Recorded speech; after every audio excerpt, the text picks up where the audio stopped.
আজকে বাসায় অনেক মেহমান আসবে বিদেশ থেকে, ফিনল্যান্ড থেকে আমার চাচা শ্বশুর, যার কারণে আজকে অনেক কিছু রান্নাবান্নার আইটেম। সো আসসালামু আলাইকুম, আশা করি আপনারা সবাই ভালো আছেন। আমরা অনেক ভালো আছি। আজকে সারাদিন রান্নাবান্না এবং ব্যস্ততার মধ্যেই গেছে। মানে কি বলবো, আজকে অনেক গেস্ট আসছিল, যার কারণে অনেক রান্নাবান্না এবং অনেক কিছু করতে হয়েছে। আমি এবং আমার শাশুড়ি আম্মু দুইজন মিলে আমরা রান্নাবান্না করি এবং আমি তাকে সাহায্য করি এটা ওটা নিয়ে এসে দেওয়ার, কিন্তু তিনি রান্নাবান্না করে নেয়। আর অনেক কিছু রান্না করা হয়েছিল, গরু খাসি থেকে শুরু করে আরও অনেক কিছু।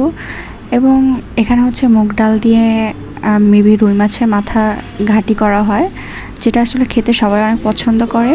এবং অনেক নাস্তা টাস্তার আইটেম ছিল এবং দই মিষ্টি থেকে শুরু করে দেখতেই পেলেন কত কী কিনে আগে থেকেই রাখা হয়েছে। কারণ আমার শ্বশুর আবার এই দিক থেকে অনেক ফাস্ট, সে সব কিছু বেশি বেশি করে কিনে রাখে যাতে কোনো কিছুতে শর্ট না পড়ে। তবে এই জিনিসটা ভালো যে বেঁচে যাওয়া ভালো, বাট শেষ হয়ে যাওয়াটা এটা কেমন জানি দেখায়। সো আমাদের আল্লাহ দিলে যে কোনো অনুষ্ঠানে সব কিছু বেঁচে যায়, এটা আলহামদুলিল্লাহ। আর এখানে একটা ছোট মুরগি, বাড়ির দেশি মুরগি, এটা আমি কেটে নিচ্ছিলাম কারণ কাকুর মেয়ে, মানে আমার চাচা শ্বশুরের মেয়েগুলা, তারা হচ্ছে ঝাল কিছু খেতে পারে না। ওদের জন্য একটু আলাদা আলাদা করে রান্না করেছিলাম ঝাল ছাড়া।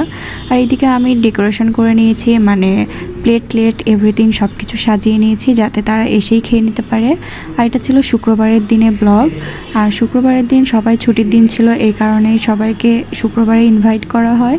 এবং এই তো সব কিছু সাজিয়ে গুছিয়ে নেওয়ার পরে তারা চলে আসে এবং খাওয়া দাওয়া শুরু করে। আর খাওয়া দাওয়া শুরু করার ভিডিওটা আসলে আমি নেইনি, স্কিপ করলাম, কারণ অনেকেই আছে ক্যামেরার সামনে আসতে চায় না, কিংবা আসলে তারা অনেকেই আছে পছন্দ করে না। জাস্ট আমি এইগুলোই ভিডিও নিয়ে নিলাম। আর এখানে অনেক কিছু রান্নাবান্না হয়েছিল যেগুলো আমরা আস্তে আস্তে করে রেডি করছিলাম। আর এদিকে অনেক বড় বড় হাঁড়িতে মাংস আরও এভরিথিং রান্না করা হয়। আর অন্যদিকে আমি সবাইকে নিয়ে একটু ঘুরে বেড়াচ্ছিলাম, দেখাচ্ছিলাম। ছোট বাচ্চা পেলে আমার আবার খুব ভালো লাগে, আমি ওদের সাথে অনেক খেলাধুলা করি কিংবা ওদের সাথে আমি ওদের মতো হয়ে যাই।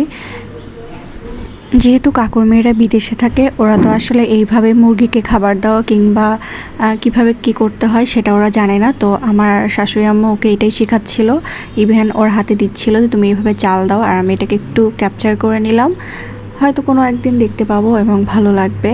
আর এদের সাথে অনেক মজা করেছি এবং যেহেতু ফার্স্ট টাইম দেখা, তো সেই ক্ষেত্রে আসলে আমরা সবাই ওকে একটু সময় দেওয়ার চেষ্টা করছিলাম যাতে সে আরামে মিশতে পারে আমাদের সাথে, আনইজি ফিল যেন না করে। তো আশা করি আপনাদের ভালো লাগবে, আর ভালো লাগলে অবশ্যই চ্যানেলটিকে ফলো করে দিবেন। সো আল্লাহ হাফেজ।